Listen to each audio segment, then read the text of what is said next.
Well, hello there. Good evening, everybody. I'm hitting all kinds of buttons in the studio. How's everybody doing? Dr. Carol, how are All you? right, sir. All right. How you doing today? I got my incense burning. Hello, Crazy Witch. Hello, Rebecca. Let's see who else we got there. Gary Spikes, welcome to the show. So I got my EMF REM pod Oh, going. I got it set up. I yeah. got Let us my know if you. ghost ball. I All got it all right. set up. So Yeah. during the last show we had with FDL Paranormal, Uh-huh. you're not going to believe it.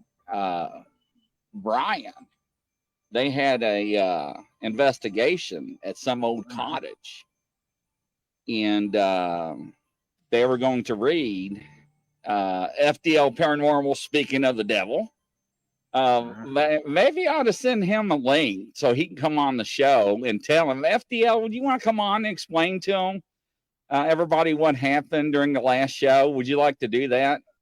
Hey, Roger, welcome to the show, Roger. Welcome, everybody. I'll be more than happy sending the link to come on for a few minutes and tell everybody what happened. I don't care if you're in bed. Are you naked? Just cover yourself up. That's all you got to Yeah. do.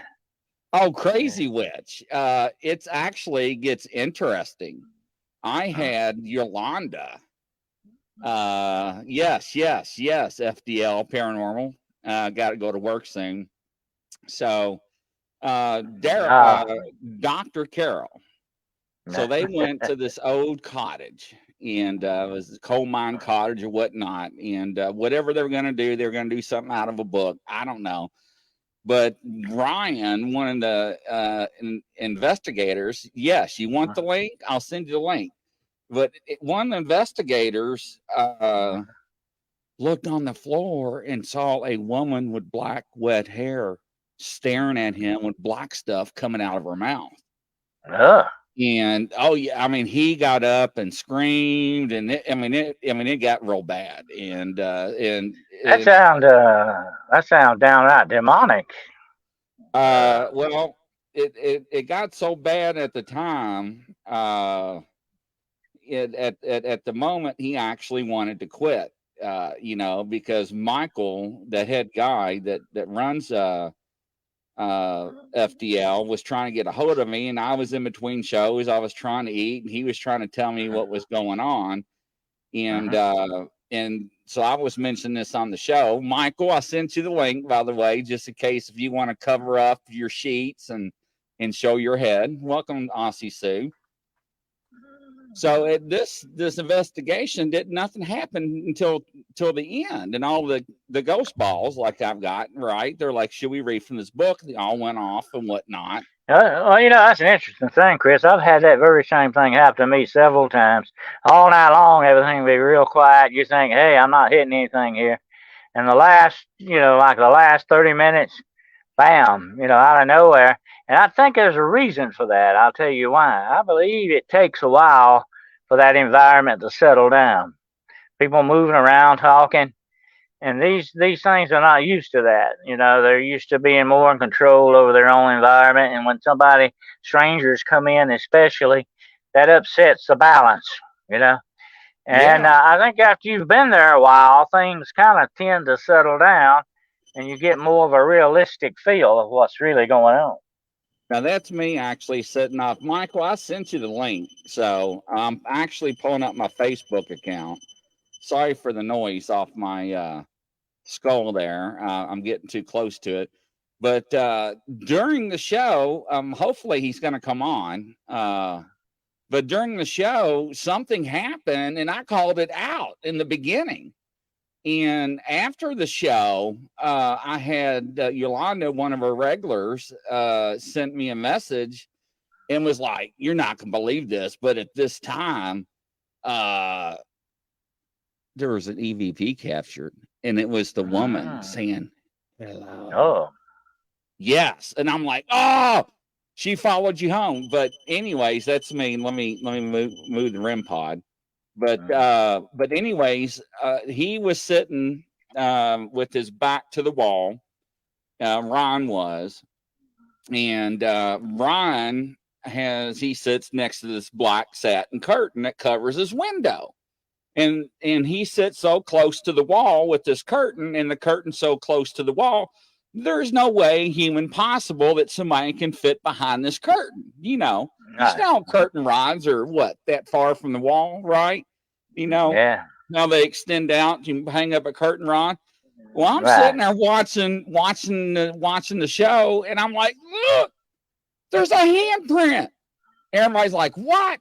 And when I said that, the handprint disappears. So everybody in the audience goes back and rewinds it. And I say it's 14:16 or 16:4. I name the time. And people go back in the audience and starts to rewind and gets out of the live show and rewinds like, oh my God, there was. The handprint came through. And it was a huge handprint. So after the show, so Yolanda found the EVP on the last show. I'm going to play it, and I want your take on it because I didn't hear it. I was so in shock about the handprint on the show. So let me pull up my Facebook here, and you can hear it since you got headphones on. And here we go, ladies and gentlemen. I don't know if let me hit. I forgot. I always have to hit share audio. Let me share my audio here. And we'll play it a couple of times here, so this way you can hear it. All right, here we go. Grab you on just for it's not a good idea, is it? Just Did you hear it? Jumps up in front of you. Yeah. Just for it's not a good idea, is it? Just for, and you hear her. Yeah, that's more like a whisper. It's not a good idea, is it? It's not a good idea. You hear? Yeah. One more time.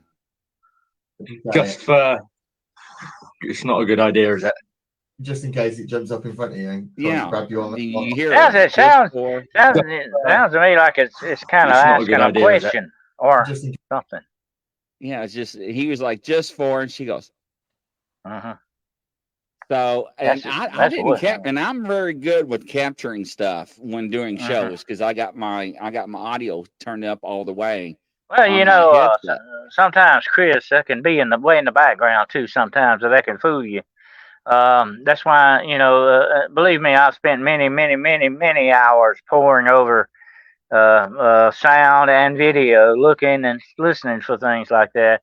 And sometimes it can be so in the background. But that sounds pretty close up to me. Yeah. Well, to see the handprint, and he jumped up and he was like, "Is it over here by my head?" I'm like, "Yeah, it's by your head." And everybody went back to, because we all, and he jumped up and he was like, "Look, nobody's behind the curtains." And, because just to make sure the people that doesn't, and when we didn't know what was behind, here we go, ladies and gentlemen, Michael from FDL Paranormal. You get me out of bed. Yeah, I did get you out of bed. So, Michael, this is Dr. Carol. Dr. Carol, this is Michael. Hi, Jay. So, tell him what happened on the last show and what was going on in your investigation. Right. So me and Ryan like to push the boundaries with the demonic Bible and some other stuff. So we was at this location. It was an old railway cottage, and there was a coal mine underneath, and there was an explosion, and it killed 3 people, but 2 people was only identified. The third person they didn't know was down there. So no one knew who it was. So anyway, so that's the information we got. And then Roy, obviously the night went on, and can you still see me? Yeah. So the night went on, and Ryan said, "I've got a new book to read out of." He don't like to say it. It's something to do with Solomon, the Solomon book. And he said, "I've got a ritual to do." And he says, we weren't getting much activity, so I said, "Let's do it." So he got the book out and had a read on how we would do the ritual. So we blew all the candles out, left one alight. He read in the book what's got to be done. And then I was asking the rest of the team, "Are you happy for us to do this?" and stuff like that. So then all of a sudden, all the cat balls started to light up. had nothing all night on the cat balls, and then Well, let me ask you a Ryan, quick question. Let me ask you a quick question, go on. Michael. Who took the actual EVP? Was that you? No, it was recorded off the show, the It last was show we recorded on Oh, just the off did last the show, show yeah. itself during the show. Is that what you're talking about? during the show. Well, Yeah. the reason I ask, it sounds very close up to a mic. Yeah, It does. I mean, to me, it sounds really like it's almost whispering into the mic. You know what I'm saying? yeah. We think it's with Ryan at the minute. But It's got that kind tell Dr. Carroll what happened. Yeah. So anyway, so we was all sat there, and then so I was asking the rest of the team, "Are you happy for us to do this?" Like, because some of them don't like us doing rituals and trying old ancient rituals to get activity going and calling upon stuff. So obviously, Ryan asked out loud. He said, "Do you want me to read out of this book?" And he held it out in front of his hand, and none of the cat balls went off. Then Ryan said, "Do you not want me to read out of the book?" And then all the cat balls just lit up. So we was like, "What do we do?" Asked the questions again a couple of minutes later after the discussion, and every time we said, "Do you not want us to read out of the book?" the cat balls all lit up. So therefore, we made a decision we wasn't going to do it. But Ryan had already read how to do the ritual in his head. And everything went cold. I was sat next to Ryan on the couch in the house, and I moved my legs because my legs were freezing cold. Ryan's looked down to see what was moving, and he see a woman on her hands and knees with the hair soaking wet, hair stuck to her face, looking up and smiling at him. And he said it wasn't an apparition; it was full, solid bodied person, like a real life person there. So consequently, he's jumped up screaming, going, "Oh my God, I can't believe what I've just seen," scared out of his life. And obviously, we tried to get all the lights back on. But while we was trying to get all the candle lights back on, because there was no power or electricity in the house, in the shadows, we could hear the walking around. And then obviously, my wife, who's an investigator with us, she was stood in the dark bit, and then she heard in her ear, and then everyone started to freak out. Got all the lights back on, and then we got a message come through the spirit talker 7641, which upon googling it, it's an angel number, and it says something about embrace, engage, and something else, and then run. That's So interesting. Yeah. You know what? It sounds to me, listening to it, it does sound like it's saying hello or hello there or something like that. And it also sounds like it has an accent. Do you think where exactly is this location? Without telling it us wouldn't have an exactly, accent like us. is it around somewhere that people would have thick accents or Yeah, something? see, in the UK, it's different because we're such a small country, but we've got so many predominant accents, even like 2 hours away, an hour away from out. See, I speak, so Okay. so the accents are completely different. So if I drive an hour up the road, their accent is completely different to ours. And then obviously we was 2 hours up north, so we called it like northern sort of Well, accent. the number one thing that tells you something like this is definitely not residual. No. That's the number one thing an EVP tells you right off. You get a reaction. But this sounds very much like it does have an accent. And it's either saying hello there or something along those lines, but it's sort of a half whisper kind of a thing. It's a very good capture. I'll say that because I would say that is really more or less a class A type of an EVP. Definitely. We have a better EVP than that. We have a child coming through clear as day saying, "Does anyone want to play?" In another location, we've got some really good EVPs just lately. But obviously, the ritual we were going to do, it was about bringing down the veil and opening up the veil to let all in, not just one, all. All right. Yeah, I know how you feel about that, Carol. About, but to see that handprint, you know, to manifest on the show, and one of the guests, Yolanda, to send that and be like, you ought to hear what I captured, you know, when I went back to listen. And I heard that, and I played it over. I had to send it to Michael right away. I was like, Michael, you gotta listen to that. I'd almost say that sounds almost kind of like a Scottish accent to me. I'm not, you know, I could be wrong, but it sounds very much, or countrified kind of a thing. You know what I'm saying? It would have been country. It's sort of a country. Well, if there were coal miners there, but the trouble is that house has got a lot of bad energy. A lot of people hung themselves there, committed suicide there. Children have died there. Babies have died there because they've been. The lady was telling us in early 70s, because it was countryside and our news wasn't like it was, and it was very religious. Well, I was going to say what you said, that description about the woman with the black coming out of her mouth and all that. Yeah. That sounds very demonic. I'll be very careful if you go back to that location and make sure you take some protection going in and coming out. That sounds kind of demonic to me, definitely.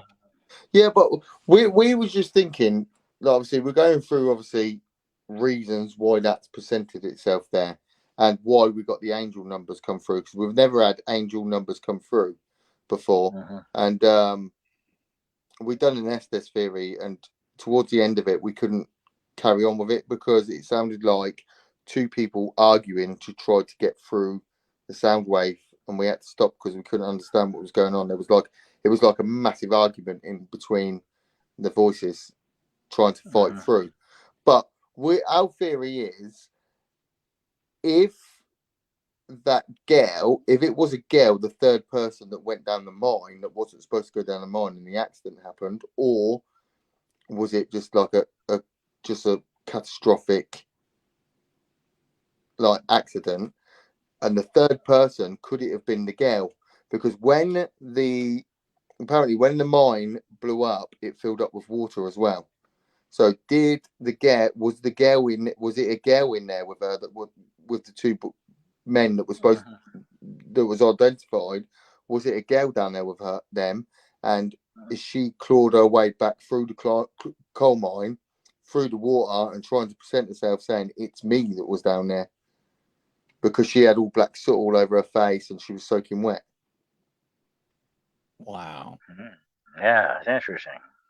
It is a very interesting thing, but obviously until you don't really know, until you can get, it's so hard to get the information for it because no one knew who the third person was. Rebecca wants to know. Yeah, let me answer, Rebecca. Sometimes these things will manifest just to get your attention. During a lot of these things that happen in the background, these things will do that. Especially the demonic is very interested in doing stuff like that, trying to get your attention, trying to freak you out a little bit. I have actually had investigations where handprints and footprints have been seen and then disappear. Very much like what you're describing there. That is sort of a demonic trick in some way. That's why I say a lot. And since you said there's been a suicide there, that leads me to believe there is some demonic activity. It may not all be demonic activity, you understand? But it leads me to believe there may be some there, definitely. There's got to be and the house runs, a ley line runs underneath the house as well. So there's a ley line contributing factors too. It seems like, Yeah, ley line. But it's weird because the lady that owns the house, obviously she's renovating it, trying to get it up to scratch so they can move in to live in there. And there's a picture on the wall of her niece. There's a lot of freaky things happen when you start doing underground stuff, okay? Mines and stuff like that. That seems to be a perfect haunt for the demonic, too, and even for the human spirit sometimes. You would not believe how many stories I've heard of things going on in mines, coal mines, copper mines, places like that. It just seems to be a draw for these forces. You know what I'm saying? It is weird. So there was a Dybbuk box in there. People were just like trying to provoke stuff, I think, more than anything. And then obviously in the house, they've got a cabinet with the stuff they found in the garden, what they've dug up. They found an old axe head, and a medium had gone in and Ah, said, a medium had gone ah, in and said a woman's been hit over the head with that and killed with that. There's a bone in there, what they found in the garden, a bit of a bone. mm, So any old artifacts they're finding in the garden, they're putting back into the house. mm. That Mm. sounds like a murder site then. Those It's can be very weird. dark areas. Murder sites, and I've investigated a lot of murder sites. They can be very, very dark areas, definitely. Because of the trauma and the pain and all that involved, and it is a perfect draw for demonic forces too.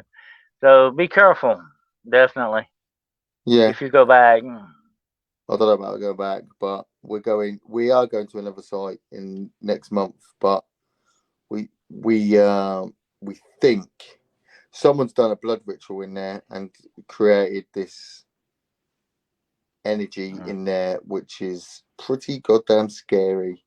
It's got hoofs, so it clip clops up to us. We think it's a Baphomet. Well, I think I would suggest, now this is just a suggestion, that perhaps who you and whoever went in on this, that you cleanse your houses, or make sure you cleanse your houses as soon as you can, possibly can. That would be a very good protective measure because you don't want any kind of attachments following you back from places like that. That sounds like a very dark area. I would just be very cautious. It is. It was dark, but the weird thing is, well, there's been so much trauma connected to that house, and obviously the family members as well. Because the woman said, "That's a picture of my niece there," and I was like, "Why have you got that in the house?" And she said, "Well, she died. She died like she died in a really bad car accident. Whatever, on her birthday or on a certain day." Yeah, and I was like, "Oh, that's weird." She went, "Yeah, but do you know what the weirdest thing is as well? Her brother died 10 years after, on the exact date, on the exact time, and at the exact in a car accident as well. Mm. 10 years later, the exactly same. Wow. So maybe there is bad energy about there." Anniversaries. Anniversaries are interesting things. I've always said if you want to investigate something like a murder or traumatic thing, the best time to do it is on the anniversary date of when it actually happened. Yeah, it's I think the energy followed Ron home. I think Ron has an attachment. Is my feeling. Mm-hmm.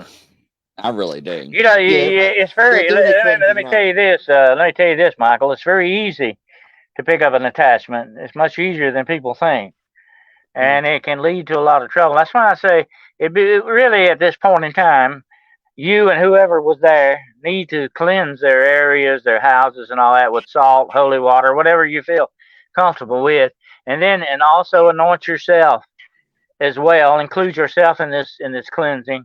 Yeah, It would just to be on the safe side, just in case you don't want. We as paranormal investigators, we never want to bring homework home. no, no, Definitely not. definitely not. Definitely not. Yeah, we have done a cleansing. We done a cleansing while we was there, and then I played an exorcism by Pope Leo in Latin on the phone throughout the house. It's an 8-minute exorcism by Pope Leo the Eighth or something. So I played that as well after, just in case. Mm. Right. Just in case. Yep. But That's wild. I think Never. they're doing a cleansing tonight, Ryan and Nicola. So It's always better safe than sorry. yeah. Well, I'm glad you was tuning in because I'd rather have you tell the story than me trying to rehash it all. Yeah, it's hard, isn't it, to get it Well, both yeah. ways. You It know, was definitely especially interesting. when your guest sends you the EVP and you're like, There's definitely like It's hello. always very exciting when you do run upon something like that. It is very exciting. I've had a lot of people say, "Weren't you scared?" No, I said I was excited. This was something interesting. Yeah, uh, it is very exciting, definitely. But you do think, it's kind of here's the interesting thing. After it's over, Michael, you kind of go back and say, oh, did I handle that the right way, or did I do that the right way? But that's only human nature. Yeah, Remember that. Ryan's the same about it. Like now he's had time to sit down and think. It's took him a couple of days to get over it, but now he's had time to think about it and then move forward. Move forward to the next investigation. Yeah. Hey, Denise, you missed it, Denise. During the last show, Yolanda caught an EVP during the show, right before Ryan was talking, before the handprint. There was a woman, Denise, that said, hello. And we just played it like 5 or 6 times. So yes, it was crazy. And I sent it to Michael, and Michael probably sent to everybody on the team too. Ryan's wife, I sent it to them, and then I heard in the background, I FaceTimed them, and I heard, holy S, I can't believe that. And she's like, I'm cleansing again tonight. Yeah, I mean, and even Carol said it sounded like it whispered into the mic, didn't it? Yeah, like, hello.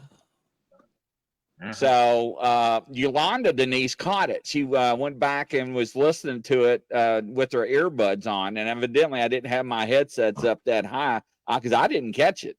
I was so in it, and Carol, when I saw that handprint come on that sheet, that curtain, and I was like, look at that. And he, like I said, the curtain rods, how they stick out about yay far from the wall, the L shape, and he showed behind the curtain. It was just a window. Nobody was hiding, to do them. Sorry, that was me with the EMF detector. But yeah, that was interesting. So, well, time and space doesn't really mean much to them. They can manipulate any way they want. That's the way it usually goes. And I've actually had handprints appear on windows, which is very interesting. And like I said, they will go away eventually. But it's almost as if someone with warmth. You know what I'm saying? You can put a warm hand on a cold window and come away with a print. That's the way it was like. And a lot of this spiritual energy that we run into dissipates very quickly. Yes. Under certain circumstances, it can be frustrating. That's why it's so important to catch it. And and that's what I tell people a lot of times. A really good hint: if you ever investigate, take as many pictures as possible. It used to be a headache to do that. Now with digital, it's no problem. Take as many pictures around you as possible. This thing here's what I'm saying. This thing was so loud and close to the mic, it sounds to me like it was right up next to whoever you're talking to. Yeah. And it wasn't in the background. It was very close up to it. That's freaky. Definitely. Yeah, that was interesting. Yeah, well, like I said, Carol, when I first got that, I sent it to Michael right away because I knew he was straight up because it's what 12:30 a.m. at his time, and he's 5 hours ahead. So yeah, but I just it was very interesting. Never a dull moment with FDL. You never know what's going to happen. That's for sure. You wait to see the next episode. We've got the unbelievable evidence that cannot be denied. Oh, that's right. Rebecca said the spirit talker said, "Look down." It's something before the handprint on the curtain. That's right. It may have wanted you to see that handprint. It evidently it did. Yeah, because it was right next to his head. I mean, that's how. I mean, it was plain as day.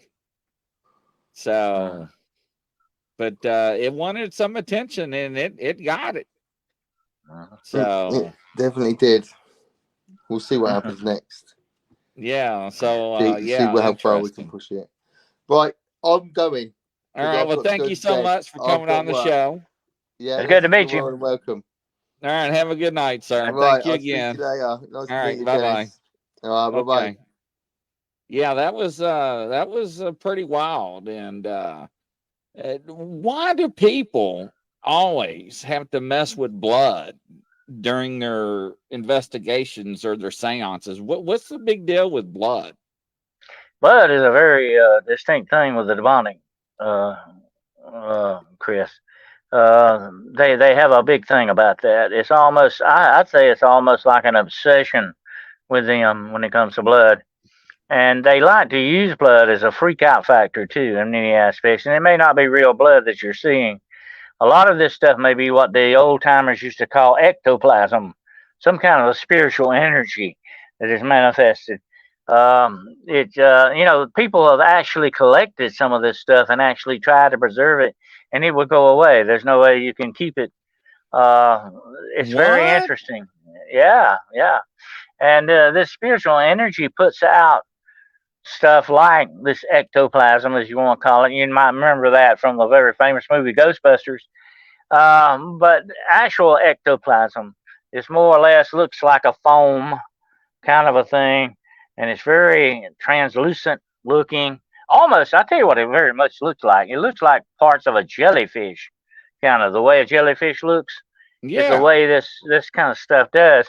It's kind of hard to describe, but anyway, some people have tried to collect this. It was collectible. They got it on dishes or in containers, and before you know it, it's not in there and it's just gone. Because it is a manifestation, supposedly, of spiritual energy. It's kind of like an output, kind of like the exhaust from a car. It's kind of like the output of spiritual energy, sort of a thing. Real freaky stuff. Yeah, Rebecca says the Bible says that life is in the blood, and I always The thought blood's that alive. is why the dynamic focuses. That's why the blood rituals, Rebecca, are so important to some of these dark cults and stuff. The blood rituals that they go through, the spilling of blood and all that, is tied directly into demonic manifestation. Definitely. Yeah, that was and that yeah, it's wild. I don't know. That's Mhm. just wild. I would So caution Michael, because it does sound downright demonic to me. I just don't like the same way that sounds. There could be some human spirit interaction. I'm not saying there's not, but it sounds to me like there's a demonic factor in some of this, and I would be very cautious. And you're right. They really do need to cleanse their areas and all that. Make sure they don't get attachments. That's one thing you don't want. right, right. And these are the I want to call them the new age investigators. They always want to push the envelope. That's what they're known to do, right? The test theories and to try to see what they can do to get evidence. To what activates, I guess, the spirits or whatnot. Have you ever heard the Book of Solomon or what they're referring to? Oh, With your knowledge, yeah. The Key of Solomon, the Lesser Key of Solomon, talks about some of this stuff. And like I said, I very caution people against that, because basically a lot of these grimoires are geared towards the raising of demons. Not all of them. There's a lot of other information in there too as well. But I would say really it's not a good idea to mess around with the grimoires, because you might open the wrong door. You never know. You might call up the wrong thing, and you wouldn't want to do that. Definitely. Grimoires. That's the old demonology we used to talk about. Old demonology, medieval demonology, was concerned with raising demons, getting demons to do your bidding for you, to hook up to the demonic power. The demonology, today's demonology, that's why we call our other show Demonology Today. Today's demonology deals with the study of these entities, these supernatural entities, and how they affect human life. And here's the thing, an interesting thing, and I've run into this. I know this is going to sound freaky to a lot of people. I have actually run into human spirits that were still under bondage to demonic spirits even after death. wow, wow. Yeah, Now that that's blows my freaky mind. stuff. That is freaky stuff. Believe me, it's rare, but it happens. It happens, and I have run into that. It is a bad situation, because if you die completely possessed by these entities, where do you think you go? Or they still have that power over you even after death. These people have to be released. That's what I've talked about before, about certain soul rescues. There are different kinds of soul rescues where if you run into a human spirit that's either hung up or trapped or bound down by something they didn't do or confused, you run into confused spirits. They don't even know they're dead to a certain extent. You may run into that. Then that's the point where you need to make what's called a soul rescue, where you actually go in and get these spirits to go on where they need to go on and not remain there anymore. You have to tell them. Here's the interesting thing about these spirits still under bondage of demonic spirits. You have to tell them, look, these guys don't really have any control over you. They've only got you to believe that. You're believing the lie that they've given you. You need to break that lie, break that belief, and go on to where you need to go. That's the only way you can free these spirits from demonic spirits. Wow. Is to get them to understand that these spirits really have no power. They've got these people fooled even after death into being subservient to them. It's freaky stuff. Wow. That's interesting. Now, I did introduce them to grave whispering. They didn't know what that was. So they said they would never try that. Well, I take that back. They did say they would try that with their family members, but not strangers. Right. So, but as I mentioned, there was some suicide involved there. Those are usually very bad spirits connected to suicides. Here's the thing about suicides, Chris. To actually commit suicide, you do have a mental illness. Okay, let's face it. I'm not a psychologist, but you do have some type of a mental illness, definitely. But the demonic uses that to either help you destroy yourself or hide behind that illness, and that's what precipitates these demons or these spirits of suicide. They get people to take that final step. That's what they're good at, and these are very powerful spirits that can do that, by the way. So you have to be very careful around these things. They're dangerous, very dangerous. Yeah, I think so. I mean, it had to take a lot of energy to manifest that handprint against that curtain. So, yeah. I don't, we always want answers, right? But from them seeing the girl, and then and hearing the voice at the house and seeing the handprint, I think, just common sense, I think she came home with them. I think the attachment followed. That's just my opinion. That's what I immediately felt. I really did feel like that. That's why I told him, you need to cleanse yourself. You need to cleanse your house. You need to do that. Every one of them, there's just him. Whoever was with him needs to do that as well, because it sounds to me like that's what may have happened. I hate to think about it, but that may be what happened. Yeah. Blood donating psychic is actually giving away their power. It takes a lot to replace the lost blood. Anyone who receives is going to be on doesn't psychic for a while. I don't know if that's necessarily true about the blood, but it's a possibility. But I've never noted that. I have heard a lot of studies on that. The blood has a spiritual more than a physical type thing to it. I've donated a lot of blood over the years, by the way. I have a kind of a rare blood type. And I hope nobody out there is walking around thinking they're me on account of that. But I don't think that the blood does it in that respect psychically. I don't think your psychic ability is in your blood per se that way. Your physical blood, maybe in your DNA, but not your physical blood. In that respect, it may be passed down through your family in that respect, but that's your DNA. Everybody always wants answers, right? And it's interesting to see how investigators to collect evidence using the new technology and tools and so forth. So it's everybody's got their own spin and everything. Rebecca, if ever needed, Mr. Carroll, I'll be happy to get yours. There you go. All right, there you go. We'll spread it around. Yeah. So as long as you don't get it the vampire way, okay. Yeah. So Uh, what is some of your very well known investigations that you've been on that you come across? I've had several interesting cases. One of the ones that sticks out in my mind is the case I call the witch's remains, and it had to do with a young lady who was into witchcraft, and she actually may have committed suicide. She tried to swim to an island. I don't know if she was inebriated or intended to go that way or whatever that situation was.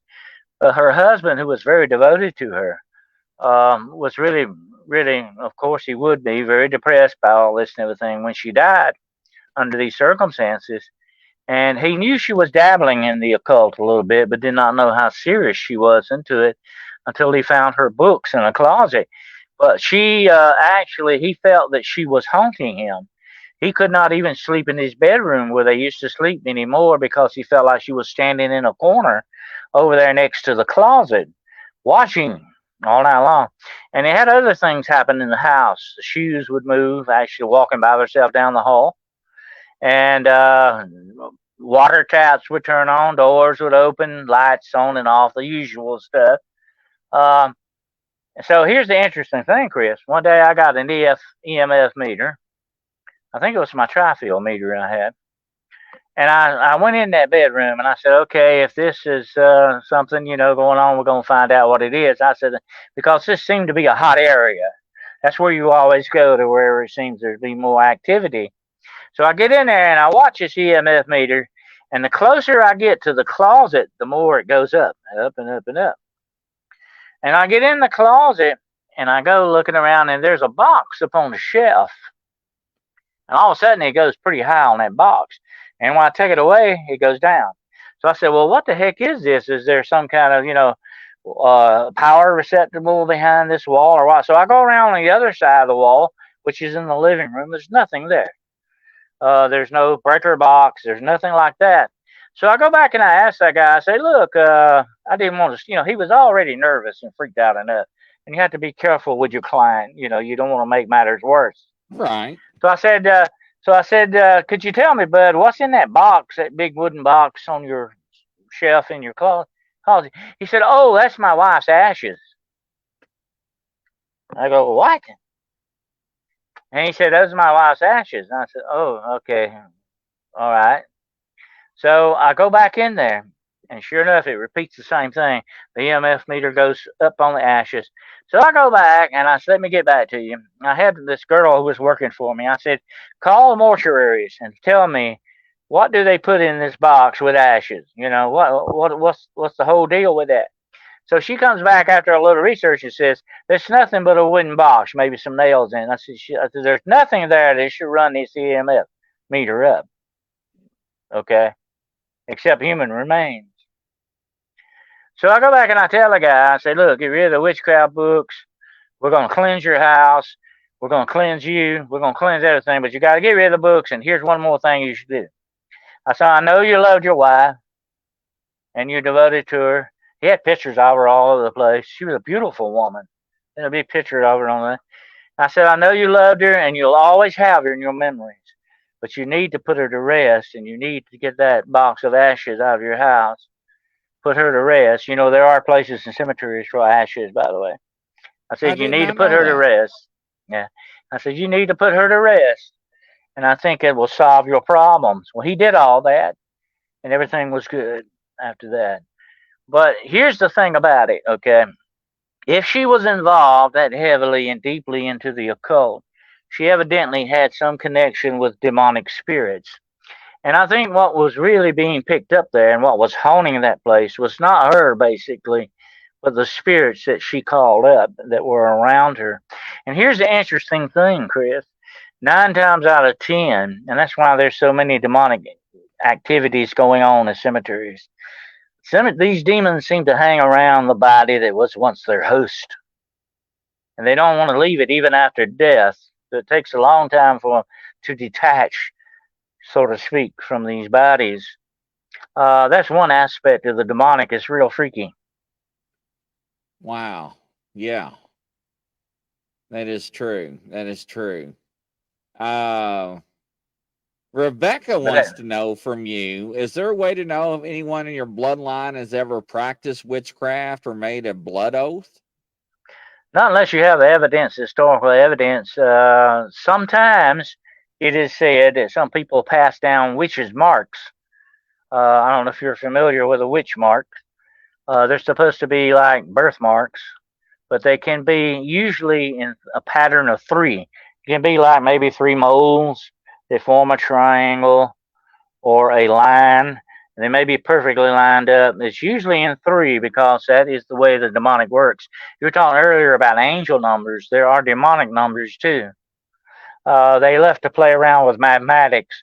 Angels and demons are very mathematical, by the way. I don't know if you know that or not, but that's true. No, I did not. Yeah, yeah. Anyway, these marks appear in threes on you, whether they'll look like scratch marks or they're moles or a scar, or whatever the case. It's supposed to be a witch mark, and according to people who are cursed, sort of have family curses, this mark is passed down from generation to generation, but usually only to either the elder born or the youngest born. Really? That's what they say. Interesting. Uh-huh. But if you feel like you have a curse that is passed down to the family, there are ways to break it. Here's the one thing people listening to me tonight need to understand, and I'm going to be doing a show in about 30 minutes on this, about 45 minutes. I'm going to be talking about defense against the forces of darkness on my show, Hunting the Shadows, which comes on at 9 o'clock on my YouTube channel, the Midnight Road channel. I'm only telling people about how to guard yourself against these things. But here's the interesting thing you got to remember, folks. You have inherited simply from your Creator a power of authority over these things, but you have to exercise that authority, okay? It's very important that you remember that. You have the authority. You got to have the confidence to exercise that authority. That's what faith is all about. No, that is correct. That's true. Yes. Hey, since I did a cleansing of the studio, I haven't had really any activity. No, I know that one show I did with FDL, they were asking questions. I was telling you in the REM pod, you hear it? It was responding from them from UK, but nothing, not even my ball, nothing. What's going on? Nothing tonight, today. Here's the things what I was trying to tell Michael earlier. And here's the thing I tell everybody if you're going to investigate, take pictures. Take tons of pictures of everything around you. Take pictures of you and people around you. Take pictures in the background because a lot of times these things are very subtle. And they're going on in the background and you won't notice it if you're not looking. Okay? You have to observe everything. And a lot, I have to wonder sometimes, Chris, how much is never seen or lost by not paying attention. You know? Yes. And we talked about this on one of the shows where you get bored and you get on your phone or you fall asleep or you daydream or you just because it's boring. Nothing's happening. Yeah. Uh-huh. But here's the one thing about it, and it's the frustrating thing about the paranormal, especially when you're not paying attention, is when it will do something. Right. It just seems to be the way it goes. Yeah. Yeah, that is true. That is absolutely true.